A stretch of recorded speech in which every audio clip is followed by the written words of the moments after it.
윤석열 후보 시절에는 후보가 당무 우선권이 있었습니다. 예, 있었죠. 그러나 이제 당선인이 됐기 때문에 후보가 아닙니다, 지금은.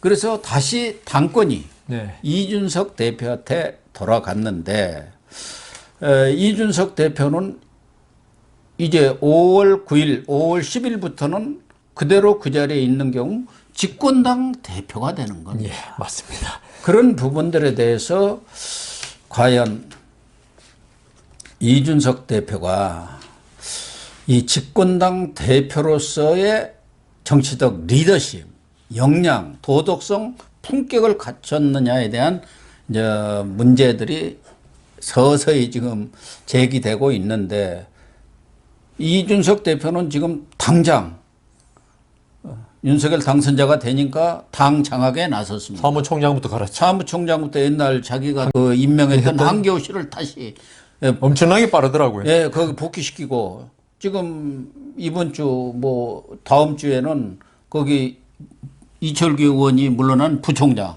기획부총장, 또 서범수 의원이 물러나는 비서실장, 그래가지고 전면적인 예. 여의도 연구소장까지 해갖고 자기 세력으로 지금 포진을 하겠다는 거예요. 그래갖고 당을 완전히 장악하겠다, 뭐 이런 것 같아요. 그러니까 지금 이준석 대표의 초미의 관심사는 아마 당권 장악 유지, 당권 유지일 겁니다. 그렇죠. 장악이 아니고 당권 유지죠. 예. 결국 근데 그게 이제 한 가지 변수가 바로 이제 국민의당과 예. 통합하는 거 아니겠습니까? 예. 그 통합에서 과연 누가 이제 그 주도권을 지느냐, 그게 가장 중요한데 결국 당에서 그 일을 할 사람 사무총장입니다. 예.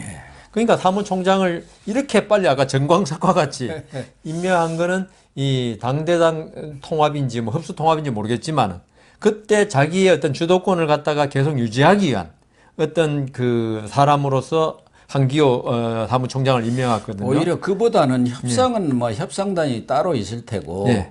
이 사무총장은 당을 장악하고 조직과 돈을 장악하기 때문에 예. 6월 지방선거가 있습니다. 뭐 당연하죠. 이 공천을 예. 사실상 이 사무총장이 관장을 하는 겁니다. 그렇기 때문에 그 지방선거용으로 지금 데려온 것 같고, 문제는 그 이전에 지금 이번 대선에서 아주 그냥 진땀승이라고 하지 않습니까? 네. 신승 0.73%죠. 예.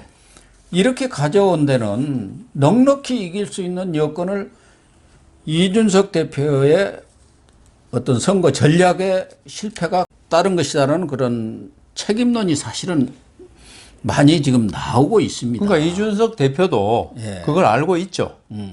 당 내외에서 예. 이번에 뭐 넉넉히까지는 몰라도 한 4, 5% 최소한 예. 이길 줄 알았는데, 아까 말씀하신 0.73%라면 진짜 저희들 개표 방송 본 사람들 새벽 4시 당선 확실이라는 그 뜰 때까지 예. 마음을 못 놓을 정도의 그런 그 박빙 승부를 갖다가 초래했거든요. 근데 그게 누구 책임이냐? 앞으로 이제 책임 뭐 소재를 가지고 이야기가 야당만큼 많지는 않지만 크게는 나올. 이미 이겼으니까. 예, 어쨌든 한 그러나 표를 이겨도 이겼으니까. 아니, 이준석의 리더십도 앞으로 유상과 관련해서 그런 문제가 당내에서 그러니까요. 제가 제기될 지금 수밖에 제가 없죠. 그 말씀 드리려고 네. 그러는데, 한 표를 이긴 거니까 이제 일단은 뭐 크게 그건 아니지만은 결국은 이게 리더십 문제하고 연결되거든요. 이번 선거 결과가 야당은 당장 뭐 비대위가 그 구성되고 할 정도로 이번에 그 윤석열 당선인이 이겼다 하더라도 이번에 이 문제에 대해서는 분명히 책임을 가려야지.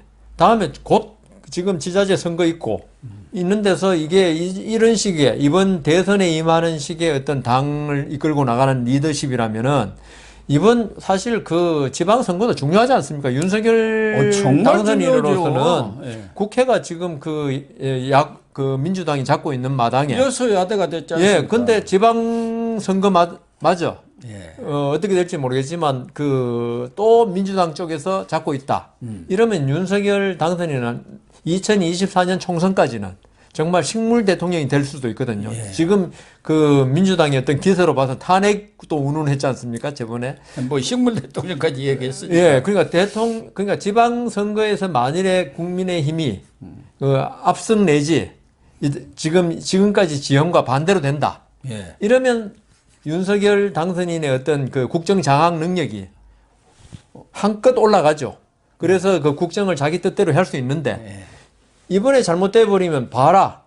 이 대통령은 간발의 차이로 너가 했지만은 완전히 레임덕. 예, 그러면 그건 아니지만 어떻게 그냥 초장부터 힘이 쭉 빠져버리죠. 대국회 어떤 문제가 거의 발이 묶인 상태로 예. 하기 때문에 중요한데 사실 이번에 이 대선에서의 어떤 실패는 아니지만은 이런 결과를 초래한 거는 지금까지는 이준석 대표의 어떤 리더십 부족이다. 이런 이야기를 많이 했습니다. 왜냐하면 제일 가까운 게 선거 전날 한 2, 3일 전부터 자꾸 10%라고. 참. 그러면 이게 다 그 사람들이 5만을 제일 싫어하고 그다음 5만뿐만 아니라 윤석열 당선인 지지층이 예. 결집이 안 돼요. 그렇습니다. 아, 이건 뭐 단일화했겠다.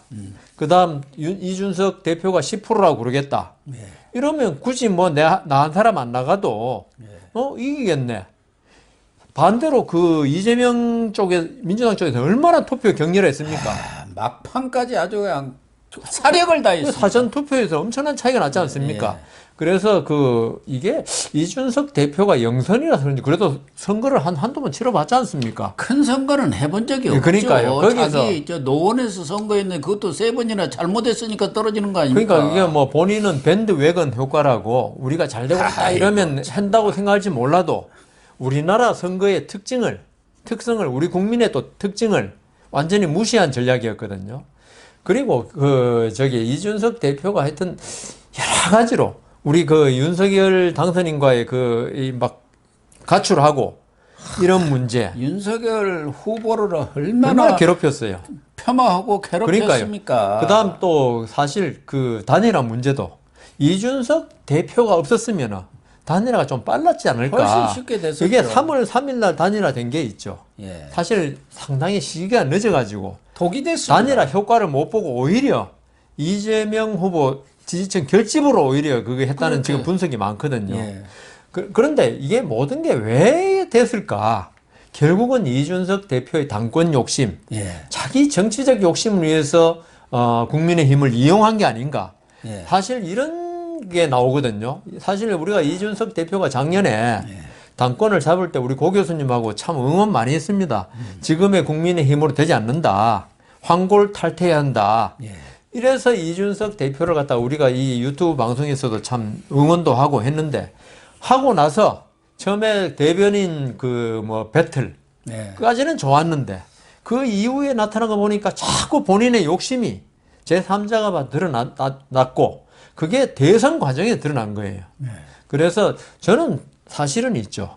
이준석 대표가 솔직히는 내려놔야 된다 생각합니다. 이제 이준석 마찬가지입니다. 대표 역할은 대선까지 잘 치른 건 아니지만 결론만 좋았던 거죠.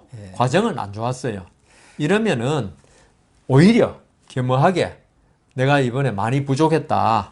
안 그랬으면 우리 국민들 뜻이 잘 반영돼 가지고 우리가 압승해 가지고 윤석열 당선인에게 큰 힘을 실어줄 수 있었는데 우리 국민의 힘이 조금 부족했던 것 같다. 이러면 우리 국민들도 또 좋아해요. 네, 그렇죠. 겸손하구나.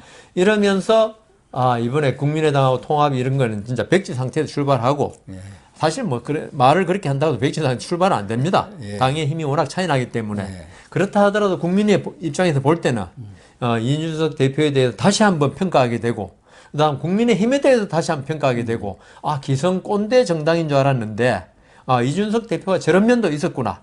이렇게 되면서 이준석 대표가 앞으로 자기가 아까 5년 후에는 이제 이준석 대표도 대권 주자로 나설 것 같은데 힘을 받는데 지금 이렇게 해가지고는 이준석 대표가 자꾸 힘을 잃어요. 국민의 신망을 잃어가지고 이준석 대표가 대표되면서 어떤 자기의 정치적 자산으로 활용하려고 했는데 그게 정치적 자산이 아니고 독이 되어버렸어요. 그래서 이준석 대표는 제 생각에는 아까 막 사무총장도 즉각 갈고 이런 거 했는데 조금 더 신중하고 이게 나이 어렸다고 자꾸 이야기하는 거는 제가 나이 차이 이런 걸 갖다가 이야기하는 건 옳지 않다고 생각해가지고 크게 말씀을 안 드리겠는데 조금 정치적 역량을 좀 더 키웠으면 좋겠다 이런 생각이 듭니다. 아주 옳은 말씀입니다. 윤석열 당선인은 이제 의총에 가서 나는 이제 공무원을 통솔하는 입장이니까 당의 사무라든가 정치에는 관여할 수 없다. 그렇죠. 그러니까 당정 분리를 명확히 얘기를 했어요. 예. 그렇다고 한다면 이제 당이 청와대 입김에서 벗어나서 지금 민주당처럼 여의도 출장소가 아니고 예. 당 스스로 하라는 예. 우리 가냐 않을 테니까 당은 주도적인 자율적인 역량을 가지고 그것도 정상합니다. 정치를 이끌어 가라. 예. 그게 이제 민주정치고 정상적인 예. 정치 아닙니까? 그렇게 하라는 얘기를 분명히 했거든요. 했습니다. 예. 그렇다고 한다면은 이 집권당호를 이끌어 나갈 지도자의 그 당 지도부의 정치적 역량이라든가 리더십 이게 이제 문제가 그렇죠. 되는 거 아닙니까? 지금까지는 말씀하신 말씀하신 대로 네. 야당의 그냥 대표에 불과했지만은 그렇죠. 지금은 이제 위상이 완전 달라져 버렸어요. 집권 여당의 물론 소수지만 여당의 대표가 되면 있죠. 이거는 대통령의 어떤 그 취하는 국정 정책 네. 이런 거에 대해서 야당하고 잘 협치도 돼야 되고 하는데 그럼 당연히 이준석 대표가 계속적으로 자기 정치적 욕심에 어떤 판단을 그르치거나 지금 야당이 이제 민주당과의 어떤 소통, 협치가 안 된다면은 취임 초부터 완전히 그냥 어렵습니다. 거의 한쪽을 갖다가 요새는 장애 비하발 절름발이 예. 하여튼 힘들게 하는 그런 여당 대표가 돼버리면은 없는 이만 못한 그렇게 그런 되죠. 대표가 돼버리거든요. 그러니까 이준석 대표도 지금까지의 어떤 야당 대표로서의 어떤 이런 거는 이제 다시 한번 생각하고 책임지는 정당 아닙니까? 책임 정당의 대표로서의 그걸 해야 되는데 걱정이 큽니다. 그러니까 지난번 그 대선 전략도 세대 포이론이라는 걸 해갖고 이대남 중심으로 하다 그것도 보면 실패했죠. 국민 갈라치기를 해갖고 실패해버렸고 네. 호남에 대해서도 무슨 30% 25% 30% 온다지만 12.8% 얻은 거 아닙니까? 그것도 실패했고 무슨 윤석열 후보한테 비단 주머니를 무슨 3개를 주느니 5개를 주느니 했는데 무슨 비단 주머니가 있었습니까? 물론 이제 젊은 그런 홍보 감각을 살린 것은 또 기여한 부분이 있는데 말씀하신 대로 샴페인을 미리 터뜨려 갖고 완전히 이완을 시켜버린 거예요. 긴장을 떨어뜨려 갖고 겨우 그래서 그러니까 진중권 넉넉히 이끌어서 그렇게 진담성을 한 거예요. 진중권 교수 말대로 투표가 만일 11일이었으면 졌다고 그러잖아요. 근데 가장 문제가 되는 것은 이준석의 불안한 리더십. 네. 걸핏하면 가출하고 거기다가 욕심은 많고 이 욕심 많았고 무슨 당대표가 일반 패널 들어가 올려갖고 아유. 무슨 큰 방송 적은 유튜브 뭐 별의별 데까지 다 나가고 집안에 있는 시시콜콜한 얘기 다 끄집어서 네. 오히려 당을 욕하고 그런 리더십을 보였지 않습니까? 그러니까 그래서 정치적 욕심이에요 그게. 예. 그런데 과연 이런 분이 집권당 당 대표로서 더군다나 여소야대 전국에서 제대로 이렇게 역할과 이 일을 추스려 나가겠느냐 그런 데 대한 불안이 있고 우선 당장은 윤석열 당선자도 신속히 합당을 해줬으면 좋겠다. 네? 그래서 정치적 외연을 넓혀야 한다. 네. 그렇게 이야기했단 말이에요. 그러면은 당대당 합당을 하려면은 국민의힘하고 이제 지난번에도 사실은 합당 협상을 하다가 이준석 때문에 깨져버린 거 아닙니까? 뭐 속값을 후히 쳐준다든지 나 휴가 가기 전에 뭐 결론을 안 내리면 나 이제 끝나겠다든지 뭐 막 이렇게 해갖고 무시하고 뭐 조롱하고 그랬지 않습니까? 그런 측면도 있는데다가 특히 안철수 대표하고는 앙금 정도가 아니라 뭐라고 합니까? 견원지간이라고. 견원지간. 예. 맞아. 불탄 빙상용이라고 아, 합니까? 이거 참 좀 어려운 용어입니다. 그런 관계란 말. 이 당선이 돼가지고 그 자리에서도 보면은 안철수하고는 서로 눈도 안 마주치더라고. 악수도 안 해요. 보니까. 참 큰일입니다. 그런데 지금 이준석은 자기 이 당 대표로서 권한이 조금이라도 훼손된다든가 지위가 흔들릴 것을 우려해서 당대당 통합 그런 건 절대 없고 흡수 통합이다. 뭐 이렇게 지금 또 딱 벽을 쳐놨어요.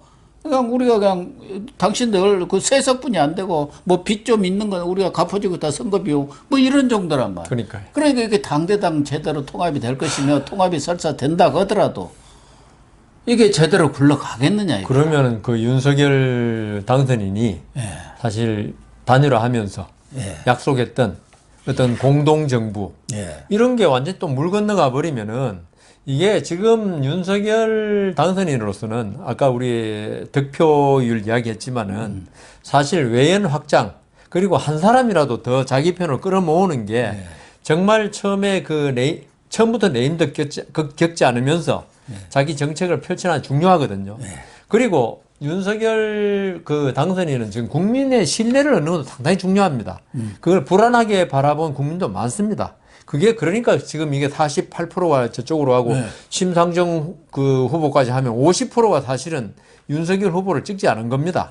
그렇죠. 그런데 만일에 안철수 그 대표 그 문제까지 이 단일화할 때 약속을 갖다가 깨뜨리는 건 아니지만 거의 지지부진하게 한다. 아니 협상이 계속 지지부진하고 서로 또 잡음 나오고 하면은 초기초부터 불협화음 나와버리면 이게 우리 되겠습니까? 국민이 윤석열 당선인 믿지를 못하는 거예요. 그렇게 신뢰를 갖다가 주고 단일화 겨우 한 걸 대통령 되니까 그게 우리 뭐 누가 그러냐 화장실 갈 때 다르고 올 때 다르다고. 아니 윤석열 당선인이 대통령 돼서 그걸 잘 하려고 당선인 시절부터 지금 빨리 하라는 거 아니에요? 그런데 이준석이가 자기 욕심 때문에 그러니까요. 틀어버리고 이 안철수 세력을 완전히 죽여보려고 하면은 안 되는 거죠. 그러니까 그 윤석열 그 당선인이 원론적인 말을 했거든요. 예, 원론적인. 그러니까 당에 관여하지 않겠다. 그거 원론적으로 맞고 한데. 그러니까 이준석 대표는 아이고 잘 됐다. 대통령 당선인이 저렇게 말해보니까 이건 내 맘대로 해도 되겠구나. 그렇게 생각했는지 몰라도 있죠. 그렇다 하더라도 아직은 그 윤석열 당선인은 국민의힘 사람이고 아직 취임까지 2달 남았고 그다음 지금 가장 중요한 아까 인수위 문제 그다음 아까 좀 전에 말씀드린 대로 안철수 대표의 국민의당과의 통합 문제 이런 그 어떤 정치적인 시급한 현안이 아직 남아있고 그게 빨리 해결돼야 되지 않습니까? 지금 뭐 출발을 하려는데 처음부터 이게 삐걱거리면은 큰일이죠. 인수위원장을 안철수 대표로 한 해 만에 하고 있는데 이 문제가 해결 안 되면은 안철수 대표가 나 위원장 절대로 안 해. 나 이제 그 국민의힘하고 그냥 뭐 단일화 한 걸 그걸로 만족해. 이래버리면은 이게 윤석열 당선인의 어떤 국정 장악력이 현저히 떨어질 수 있거든요. 그렇죠. 그걸 갖다가 이준석 대표가 지금 물론 당에 관여 안 한다 했지만 그걸 갖다가 윤석열 당선인이 제대로 국정을 이끌고 나서 서포트해 줄 임무가 있지 않습니까? 당에 관여 않는다고 했지만 그러니까요. 정말 정치를 잘해야지. 그러니까요. 그게 제일 중요합니다. 이 국회가 그리고 당이 대통령과 어떤 그 별개 독립 서로 견제 감시하는 그 기능을 하라는 거지.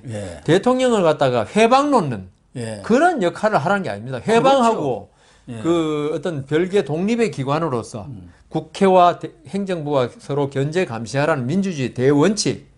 윤석열 당선인 견제와 감시 이걸 이야기한 거지. 네 맘대로 하라.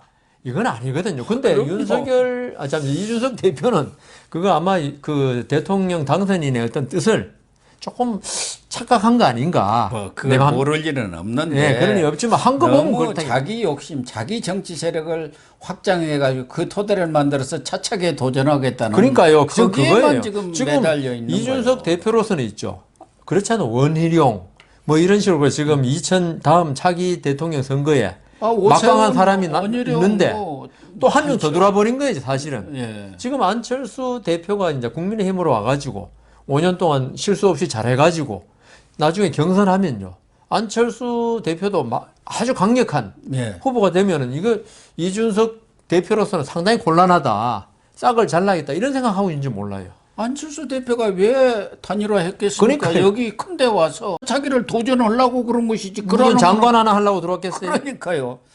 그렇기 때문에 이런 문제를 아주 원만하게 이준석 대표가 정치적인 역량 뭐 이렇게 포용력을 갖고 해결을 내야 하는데 그렇지 않고 지금처럼 협량한 생각을 갖고 있다 한다면은 같이 그 망하는 거예요. 결과적으로는 윤석열 당선자의 그런 임기 초반에 그렇죠. 아주 그냥 해방권 정도가 아니라 힘을 확 빼는 그 대선 초반에 그런 그 힘 빼는 것 같이 그런 역할을 할 가능성이 높기 때문에 그게 좀 걱정입니다. 제발 욕심을 정말 내놔야 걱정이고 그래서 저는 또 집권당 대표는 과거에도 보면 원내 일이 너무 많습니다. 그렇기 때문에 배지가 없는, 금 배지가 없는 그 집권당 대표는 거의 없었습니다. 야당은 있을 수가 있어요. 네. 야당은 항상 직접 비상이니까. 이 집권당으로서의 그런 일을 하는 건 아니지 않습니까? 그런데 이 집권당이라는 것은 역할이 다르기 때문에 당 대표가 그래도 배지를 차고 있어야 국회 안에서도 들어가고 본회의장에도 들어가고 또 그렇게 의원총회도 가야 하고 그럼 역할의 차이가 엄청나거든요. 그 국회를 알아야죠. 있는 것도 없는 거고 네. 하늘과 땅 차이예요. 국회를 알아야 되고 아까 그 야당 대표는 국회의원 아닌 사람도 있었다지만은 그렇지만 정치권에서 많이 머물러서 어떤 그 국회와 정치의 생리를 진짜 아까 빠꼼이라 그러셨습니까? 그 아는 사람이었죠. 그동안 그 야당 대표가 원내가 아니라 하더라도 상당한 정치적 영향이 있는 사람이었습니다. 그리고 제가 생각에 이때까지 그 야당 대표가 원내가 아닐 때는 대부분 그 어떤 대통령 욕심보다는 어떤 비상대책위원장 이런 식의 느낌이 많았거든요. 근데 그렇죠. 비대위원장 정도가 집권당의 경우 어쩔 수 없이 이제 잠깐 와서 그렇죠. 얼굴마담 추스리고 정도 했죠. 하는 역할을 했죠. 근데 이준석 대표는 본인이 지금 대통령 욕심이 많으니까 그 국민의힘 당 운영 자체를 자신의 대통령 그 욕심에 맞는 그런 방향에서 움직이려 하다 보니까 이게 지금 자꾸 삐걱거린 거 아닌가. 또 하나는 윤석열 당선인의 그런 표정이랄든가 이런 걸 보면은 참 이준석 대표 그럼 뜻이 안 맞는데 참고 참은 것 아닌가 하는 생각이 들어요. 누가 농담으로 그러잖아요. 윤석열 당선인하고 안철수 대표하고 딱 하나 똑같이 생각하는 것은 이준석은 싫어한다. 그거라는 거예요. 안 맞는데 그렇기 때문에 더군다나 지금 윤핵관이라고 소위 당을 장악하고 있는 사람하고 이준석하고는 또 앙금 아니에요.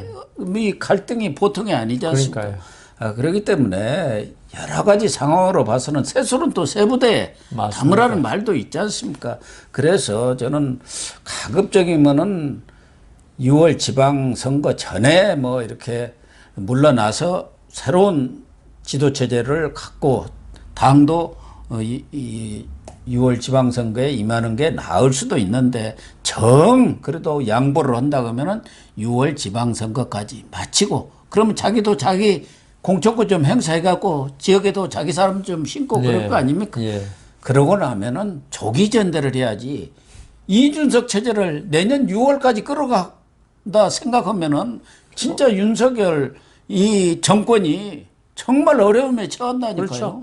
그래서 그거 안 돼요. 제 생각에는 뭐 이준석 조기에 대표가 물러나야 합니다. 안 받아들일지 모르지만 법적으로 가능하게 당대당 통합을 해버리면은 대표를 새로 뽑아야 됩니다. 그걸 안 하겠다고 해서 그러니까요. 그러니까 제가 그랬지 않습니까? 법서 통합한다고. 그러니까 이준석 대표가 그 받아들일 가능성이 없지만은 정말 국민의힘을 위하고 윤석열 당선에 위한다는 마음을 가지고 있으면은 본인의 정치적 욕심을 내려놓고 아니 당대당 통합에 새로 뽑을 때 자기가 그 신임을 다시 받으면은 되는 거 아닙니까? 가능성은 좀 적지만은 적은 것 정도가 아니라 없어요. 제로입니다. 제로. 네, 그래서 난 이준석 대표가 참 패널로 한두 번 같이 해봤지만 이렇게 될 줄이야 전혀 몰랐네요. 어쨌든 좀 이준석 대표의 앞으로의 뭐 행보랄까 이 거취 문제 이게 국민의힘뿐만 아니라 윤석열 정권의 초기에 어떤 안착이랄까 성공이랄까 이런 것에도 아주 중요한 영향을 미친다는 차원에서 이준석 대표가 조기에 결단을 하는 게 저는 순리라고 봅니다. 맞습니다.